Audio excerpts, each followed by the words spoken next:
So, let me sit down, bro. No, but what I was saying was, I do have to develop some type of schedule, some type of like discipline to wake up at a certain time. Not necessarily wake up at a certain time, but like wake up within a certain time range. Like wake up early, go to the gym, go outside, go for runs. Like be disciplined enough to go for like a 1 to 2 mile run. Not necessarily every day, but like 4 to 5 times a week.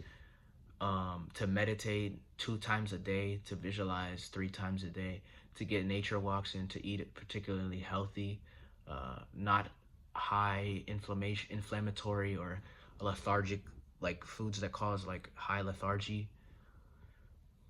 And that's just basically it, man. It's very simple. Getting, the applicable, I don't know what fucking word I'm using. Getting the right amount of sleep that is needed for me, like not overdoing sleep, not underdoing sleep, but getting the right amount of sleep that's needed for me, and not and just being focused and disciplined, you know? Like it's so simple. I want to make this fourth gear live action Luffy project. It doesn't matter what the fuck I'm doing, but I particularly want to make this fourth gear live action Luffy project. I can be an actor, musician, doesn't matter, but I'm shooting to this fourth gear live action Luffy project.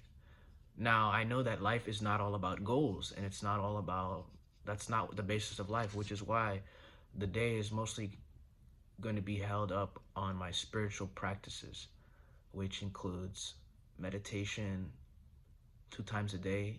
Sometimes I might want to include some study sessions in there. So, like, let me break it down.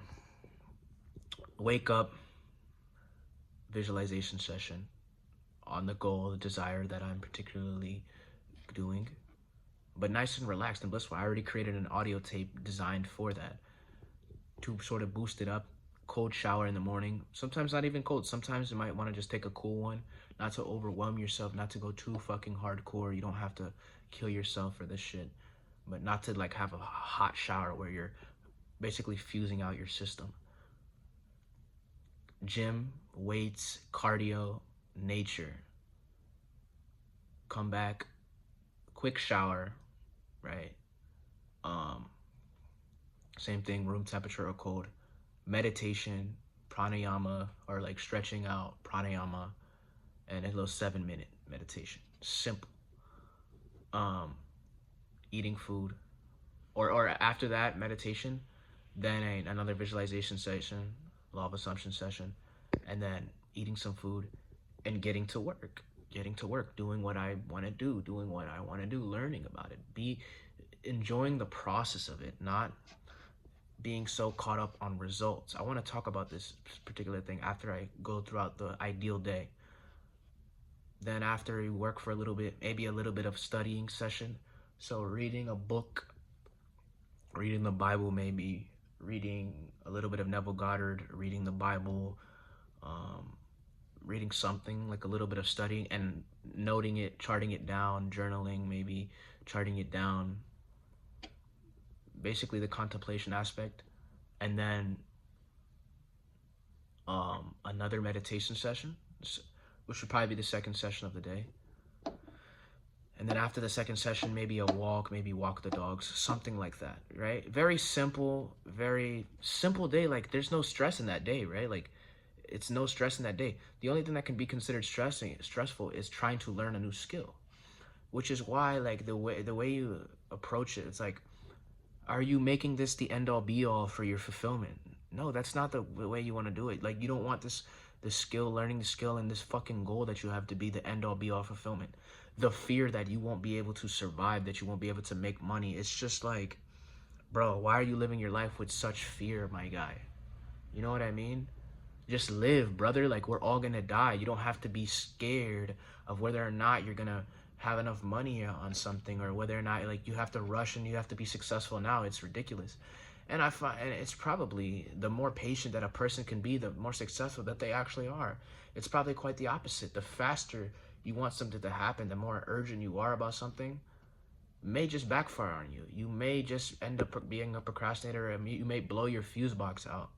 But the people who could be particularly patient and focused, relaxed and focused, achieve more for sure. There's the people who overwhelm themselves and blow out their fuse. There's the people who, and they achieve, but they blow out their fuse.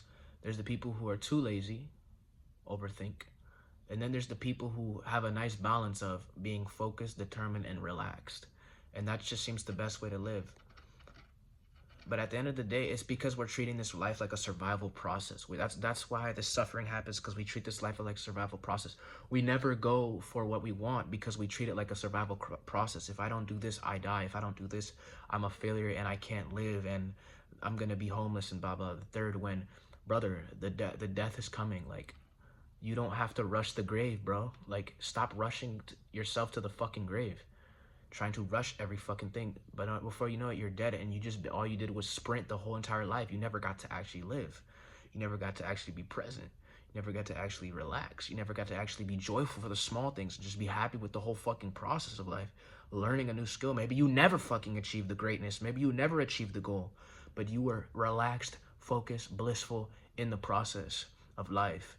And so you lived, versus you got the goal, but you fucking destroyed yourself, my guy. Like, maybe you didn't even get the goal. That's the thing. Like, no matter if you stress yourself or if you do it relaxing, the goal isn't even guaranteed. The next day isn't guaranteed. The next moment isn't guaranteed. So you might as well be blissfully flowing, And so that's why I gave that schedule. It's the most simplest schedule of all time.